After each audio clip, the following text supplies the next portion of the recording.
आज से 3 साल पहले दोस्तों, महंत कल्पवृक्ष गिरी और सुशील गिरी जी महाराज और उनके साथ उनके जो ड्राइवर थे नीलेश येलगड़े, इनको लिंच किया गया, इनको मारा गया, उनको पकड़ पकड़ के पीटा गया। और उद्धव ठाकरे और वाड्रा कांग्रेस की सरकार ने यह होने दिया।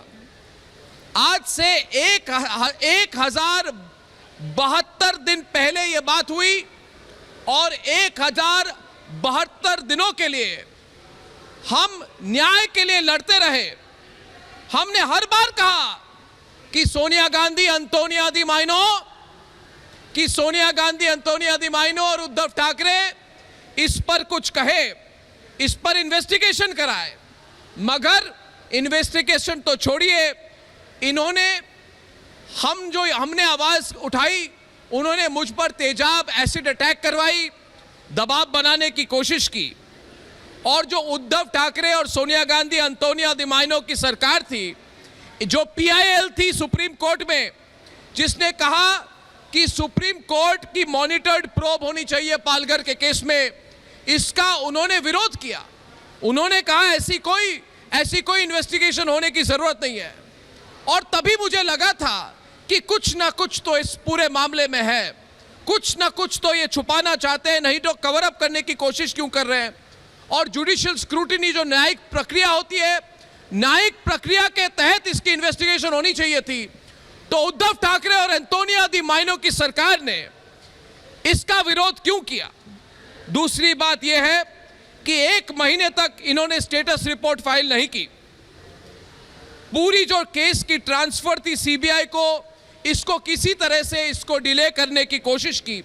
और तब मैंने सवाल उठाया था और आज भी मैं वही सवाल उठा रहा हूं, ये एटीट्यूड इनकी क्यों थी। क्या इसलिए क्योंकि जो मारे गए थे वो सनातनी थे, वो साधु सन्यासी थे? क्या साधु और सन्यासी, संत साधु सन्यासी के जीवन का कोई मूल्य नहीं था उद्धव ठाकरे और एंटोनिया डी माइनो की सरकार के तहत? तीसरी बात यह है, जो सवाल हमने उठाई थी उस वक्त, 2 महीने क्यों लगे MVA सरकार ने जब अपनी रिपोर्ट सबमिट की? जो केस ट्रांसफर होता है CBI को, 2 महीने क्यों लगे स्टेटस रिपोर्ट देने में? इतनी देर क्यों हुई? जरूर कारण यही था कि किसी ना किसी तरह से वो चाहते थे कि सच्चाई ना निकले। और सच्चाई क्या थी? सच्चाई एकमात्र ये थी कि ये जो मर्डर हुई थी, जो उनको मारा गया था, वो पुलिस ने उनके हाथ पकड़ के उनके हत्यारों को सौंपा था। पुलिस ने हाथ पकड़ के संत साधुओं को, उनके हत्यारों को सौंपा था। उसके बाद हत्या हुई थी। सवाल हमने उठाए थे उस वक्त, और उस वक्त जब हमने सवाल उठाए थे तो हमें कहा गया था आप इतना तीव्र गति से सामने क्यों जा रहे हैं। तो हमने पूछा था कि आप क्यों इन्वेस्टिगेट क्यों नहीं कर रहे। सिर्फ यही बात थी। हमारी एक ही डिमांड थी उस वक्त मानी कि सिर्फ और सिर्फ केंद्र जांच कमेटी हो, केंद्र सरकार की, CBI की। क्योंकि मुझे उसी वक्त लगा था कि आप महाराष्ट्र की जो उस समय की सरकार थी, सोनिया गांधी, एंटोनिया डी माइनो और उद्धव ठाकरे की सरकार, उन पर भरोसा नहीं किया जा सकता है। मुझे तब भी पता था। और मैं ये भी कहना चाहता हूं, उस समय विरोध तो लुटियन की मीडिया ने भी की थी, वो भी एक तरफ हो गए थे और हमने उस समय बहुत बार सवाल उठाए थे। आज भी आप देखेंगे दोस्तों, आप YouTube में देख रहे हो, आप कहीं भी केबल टीवी पे देख रहे हो, आप देखिए आज भी तक वाले इसको ब्रेकिंग न्यूज नहीं मानते। क्यों नहीं मानते? क्या यह बड़ी खबर नहीं है कि 3 साल के बाद इतनी बड़ी खबर आई है? इस खबर को दबाने की कोशिश क्यों की जा रही है? इसके पीछे क्या षड्यंत्र है? यह सवाल पूरे देश को करना चाहिए। मगर आज के लिए मैं इतना ही कहूंगा कि ये रिपब्लिक मीडिया नेटवर्क के लिए, हमारे लिए, मेरे लिए, मेरे जितने सहयोगी हैं उनके लिए, भारत के संत समुदाय, साधु संत जितने लोग हैं, उनके लिए बहुत बड़ी जीत है। मुझे याद है उस वक्त नवल किशोर जी, जब मैं पूछता है भारत प्रोग्राम एंकर करता था, तो साधु संत आते थे और जितने नेतागण हैं वो चिढ़ जाते थे नवल किशोर जी, कहते थे कि साधु संतों को टीवी में क्यों बुला रहे अर्नब गोस्वामी, अरे सिर्फ नेताओं को आना चाहिए। और हमने उस समय कहा था कि अगर साधु संतों को मारा गया है तो देश के साधु संत बात नहीं करेंगे, इस पे आवाज नहीं उठाएंगे तो और कौन उठाएंगे। नवल किशोर जी, आज आपको क्या कहना, इतनी बड़ी जीत हुई है, लोगों ने सोचा नहीं था, लोगों ने सोचा नहीं था उस वक्त कि आज ये दिन आएगी। उन्होंने सोचा था पूरी केस दब जाएगी, मगर दबी तो नहीं नवल किशोर जी, ना तब दबी ना आगे भी दबेगी।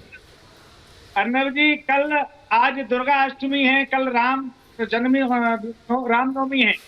मैं सभी साधु संतों की तरफ से, अखाड़ा प्रसिद्ध की तरफ से आपको सनातन धर्म का रक्षक घोषित करता हूं। आप इतना पहल नहीं करते तो ये मीडिया वाले लोग तो दिखाते ही नहीं। मैं सार भारत को ऐसा मानता हूं, एक सनातन का स्तंभ है। मैं बधाई देना चाहता हूं, हृदय की गहराइयों से बधाई देना चाहता हूं, और 13 अखाड़ों की तरफ से बधाई देना चाहता हूं कि आप जैसा सनातन परंपरा का व्यक्ति यदि मीडिया में नहीं होता और आप बात नहीं उठाते, पहले भी की हत्या कर दी गई है, कहीं कुछ दिखाया नहीं जाता था, कुछ बताया नहीं जाता था, क्योंकि वो कोई राजनीतिक मर जाए, कोई दूसरी का कुछ होता है, लोग खोपड़ी पर उठा लेते थे। पर मैं हृदय की गहराइयों से बधाई नहीं आपके लिए, आपको मैं बहुत हृदय से बधाई देना चाहता हूँ। तो क्यों के पिताश्री कहते थे मैं सनातनी हूँ,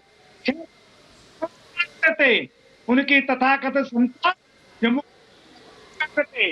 मेरे गोस्वामी को अरेस्ट किया गया था, मुझे वो दिन याद है, और मेरे गोस्वामी का केवल इतना ही अपराध था कि उन्होंने संतों की निर्दोष की बात कही थी, सनातन की बात कही थी। पर भगवान, क्या देरी हो सकती है, अंधेरी नहीं है, अंधेरी नहीं है। आपने जो काम किया साधुता के पात्र हैं, बिल्कुल कोई कुछ नहीं कर पाएगा। जाकर आके साइया मार सकेगा कोई, पूरा जग बैरी हो जाए, भगवान आपको संरक्षण प्रदान करेंगे, यश प्रदान करेंगे। बिल्कुल आपने साधु की निर्मम हत्या को उजागर किया है और मुझे लगता है हमें विजय प्राप्त होगी। और आगे कोई भी हमारे संतों को विजय प्राप्त होगी, करने का विश्वास नहीं कर पाएगा। विजय प्राप्त होगी आचार्य नवल किशोर जी, विजय जरूर प्राप्त होगी।